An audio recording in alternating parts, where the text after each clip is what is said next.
Good morning, everyone. This week's story is called The New Friend. So if you want to go ahead and turn to page 160 in your hardback reader, we're going to go over the high frequency words. So if you want to pause the video until you get there, and then you can unpause it and catch back up with me. So on my whiteboard, I've got this week's words written down. And these are more of those silly words that don't follow our sound rules, which makes them a little bit hard. And that's why we have to remember when we read them. We just have to practice so that we're able to remember what the words are. So this first one, C says K, but what else does it say? Yeah, it makes that S sound. It says S. So this one is going to say the S sound. And then Y at the end of the word is going to say E. So we have S, it, E, city. So you guys know what a city is, right? Like a town, a city, like the city of Athens. So this next one has two syllables. So if we split it and do the first part, MY says my, and then this next part is self, myself, myself. So this next one, the CH usually says ch, but this time it's going to say k. So we have school. So that's one of our OOs that we used last week, where we had oo or and this one has the oo sound. School, school. The next one, we have seven.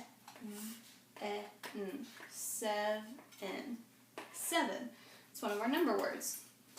The next one down here, AR says R, and then Y at the end of the word is going to say E. So we have R-T-E, party. Now this one is a little tricky too. This UY doesn't follow its sounds at all. It's not even close. It's going to have the long I sound. So that's going to sound like an I saying its name. It's going to say B-I, bye. And this isn't like you wave goodbye. This is the buy, like if you go to Kroger and you buy something. Come down here. Can you see that? So the EA says E, because that first vowel does the talking, so we're going to have the long E sound. And then this E at the end is silent. We're not going to hear it. So we have please, please. And that S is one of those ones that kind of makes the Z sound. It's not really obvious, and you have to kind of adjust your voice when you read. Please, please. And then this last one, Y at the end of the word says E, so we have family, family. So let's go to page 160. We're going to read the context cards. So let's go to card number 1. What word is this? City. City.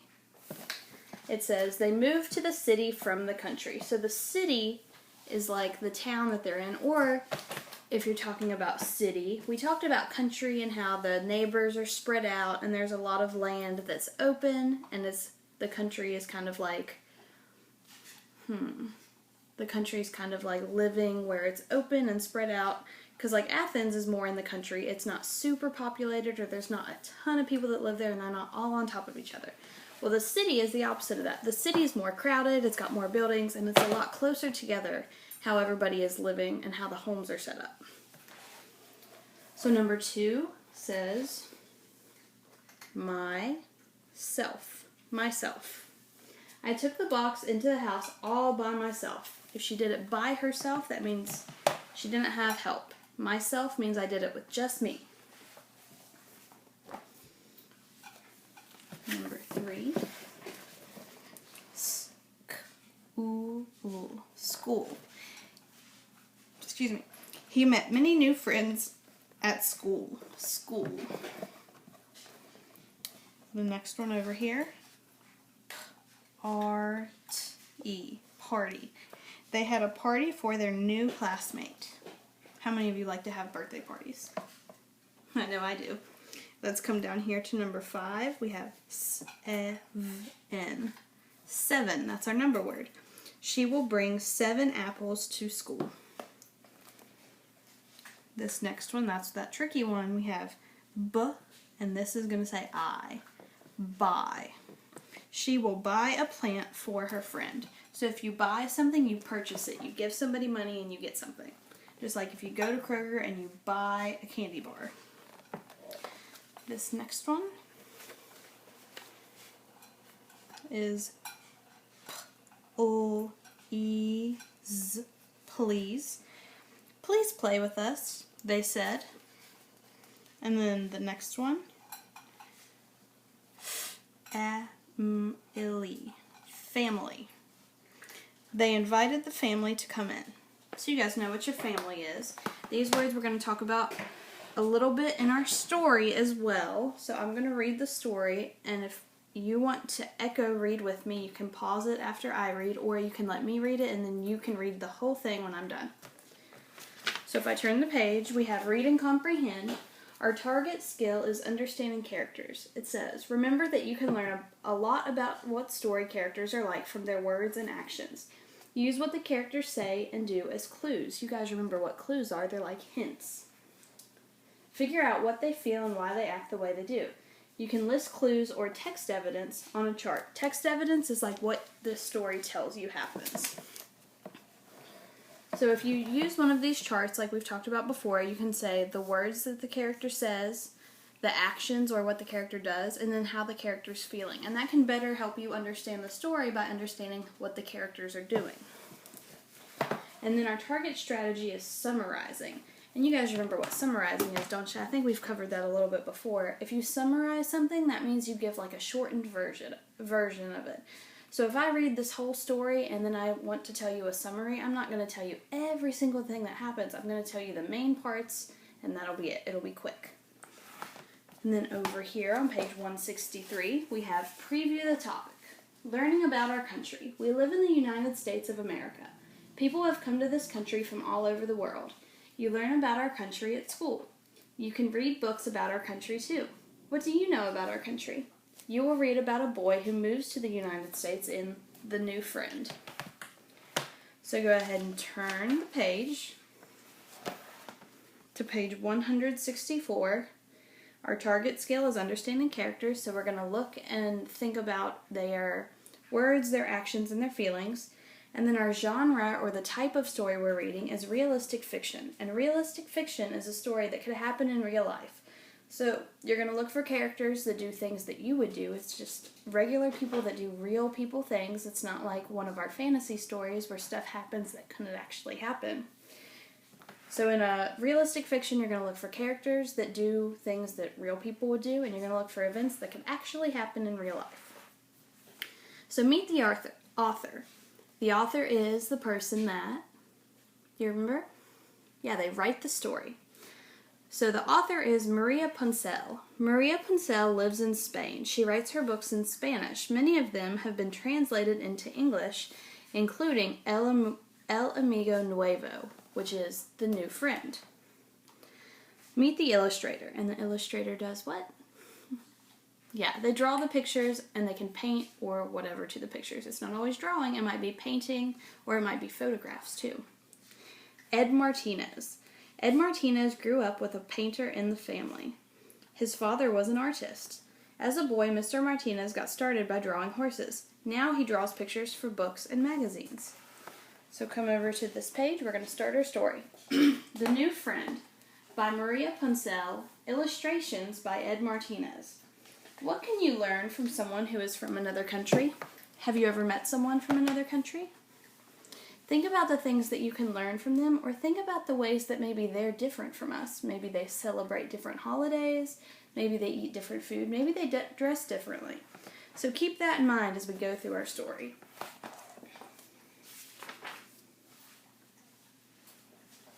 Martin, Lewis, and I lived in the city. Next door was an old house. No one had lived there for a long time. So let's think about this. Let's look at the picture. The narrator. Do you know what a narrator is? That's the person that tells the story. It's who's telling it. So who is the narrator in this story? Let's think about what our picture shows us. And why do you think that? I think it's one of these boys, because it said Martin Lewis and I lived in the city.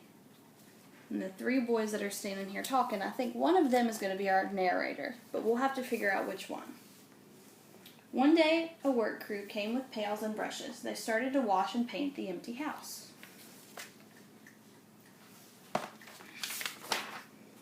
After they were done and the paint had dried, the house looked pretty and new. The next day, a big truck pulled up. It was full of crates and boxes. A crew unloaded the boxes off the truck. A new family would soon live there. Has anybody ever gotten a new neighbor? Somebody moved in beside them that was new? Let's look at these pictures. These pictures are really nice. They look like they're painted instead of drawn. Today, Lewis went over to the house next door. He met a boy called Makoto. Then we all met Makoto. Makoto was 7 years old, just like us, and just like some of you. Before long, we found out that Makoto played soccer. He could keep running and running. He was good at learning things, too. He learned all of our names by the end of the game. How hard is it to learn new friends' names? Like the first day of school, how hard was it to learn everyone's name? Pretty hard, right? But he learned all of them. Soon, Makoto's family was all moved in. We met his mother and father. They were glad that Makoto had some new friends. While Makoto's mother and father went to buy food, Makoto stayed and played with us.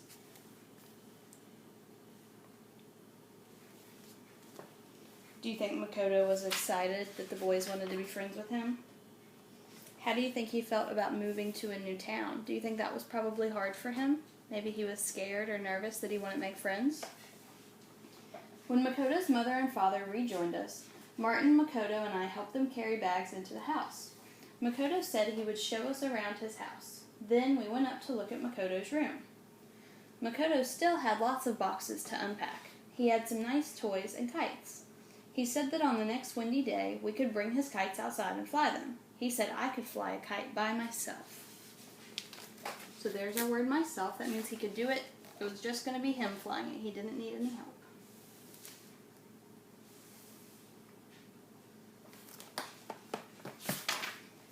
Then we went outside to look at Makoto's pictures from Japan. He had them in a green book. On the first page, we saw Makoto's old house in Japan. On the next page, we saw Makoto's family in Japan. The last page had pictures of Makoto's friends. They showed Makoto's 7th birthday party. There's that word party. Makoto said he wishes he could meet his old friends. Oh, I read that wrong. Let me do it again. Makoto said he wishes we could meet his old friends. So they're looking at pictures of Makoto where he used to live, in Japan. We talked about Japan when we talked about the story Around the World in a Day, and it was way on the other side of the world. At the end of the day, Makoto's mother and father repaid us for helping with cookies. We said please and thank you and ate up. So there's that word please. Makoto's father said he had a new job in the city. Makoto would be going to our school. We were all glad about that. So there's the word school. So let's think about Makoto's parents for a minute. What are they like? Let's think about what the story has told us and what we've seen. Can you think of a few things that the story tells us of how they're like?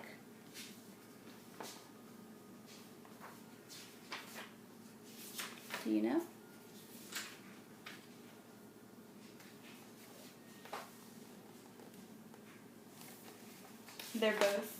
They both seem very nice. They gave the boys cookies for helping, and they thanked them. They were thankful for their help. They let Makoto come and play with the boys. That means they were accepting of his new friends. That means they liked them and they wanted him to be able to play with these new kids. They weren't mean about it and didn't say, oh, you can't play with them. They're new to the United States. They're from Japan, so they're brand new to this country. But they seem excited to be here because up here it says that he has a new, the father has a new job in the city. so let's go back to page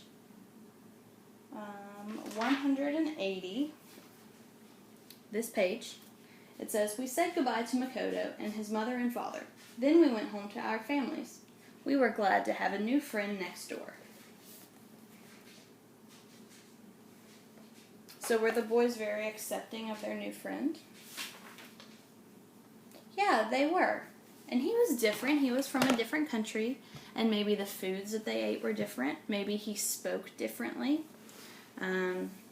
Maybe the things that they said were different from what, like maybe they called this something different than what we would call that. But just because he says things different or that he is different, that's okay. A lot of us are going to be different. We're going to meet people from other places. If you haven't already, maybe some of you have. And they're going to be different from you. They're going to celebrate different holidays, eat different food. They might dress differently. But that's okay, because our differences make us all special. They make us unique. So let's go to page... you don't have to flip through it, but I'm going to talk about it a little bit. So, did we decide about the narrator? Did we figure out which boy? We didn't figure out which boy it was, but the narrator is who is telling the story. So if I'm telling a story, I'm going to use words like I and me. But if I'm telling a story about other people, I'm not going to say I, I'm just going to say they. So I'm telling the story even though I'm not part of it. But this boy was part of the story, so he talked about we and me and I because he was involved in the story that he was telling.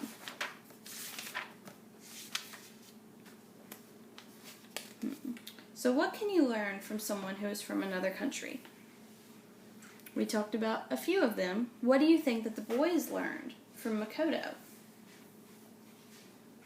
How do you think they feel about each other? I think they were really excited that they were all going to be friends. They said in the story that they were so glad that Makoto was going to go to their school. They also said that they were very glad that he lived next door and they could have a new friend. So I think they were really happy that they could have a new friend. Even if he was from somewhere else, they didn't care. They were just happy to have a friend. They were very nice to him. And then it asks us, so what did we learn about Makoto? It wants us to use page 170 and 171. So what did the story tell us about Makoto? Let's go back to that page, and we're going to use the evidence from the story and from the pictures to see what we learned.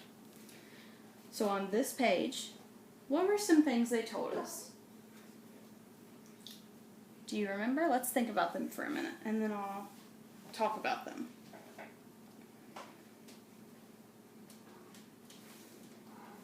So the boy's name was Makoto. That was the first thing it told us. And then it said he was 7 years old, just like these other boys, so they're all the same age. And then it says, we found out he could play soccer. He could keep running and running. And then it said he was good at learning things too. So they learned his name. They learned how old he was. They learned that he played soccer. And they learned that he could run. And they learned that he could learn new things.